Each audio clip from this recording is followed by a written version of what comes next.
Hey Dave, I just wanted to point out a couple of things that I noticed in overall your workbook is good. This page looks good. That page looks great.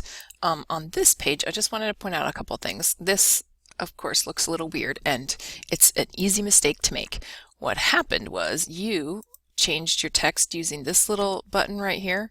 So we really don't want vertical text, but we want it centered vertically here. So that's this button right there. It's pretty tricky.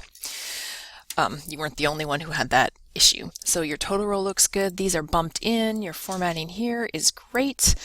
Right here, I noticed this little green mark and I was like, I wonder what that is. So I did formulas, show formulas, and what happened is that somehow this formula is in two cells. So I'm wondering how that happened, and I want to make sure that you know how to copy down. So I clicked off show formulas there, and I'm going to just delete these right here so we can try it. So we've entered the formula here. We can enter that by hand. Instead of entering it by hand, I prefer to say equals and then click on the cells and do it with my mouse because we tend to make errors when we type things in.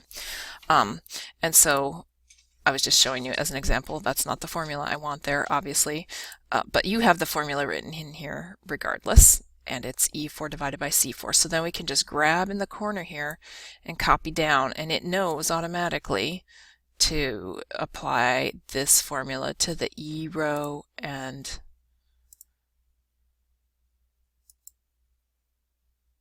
I'm sorry, the 6 row and the 7 row in the E column.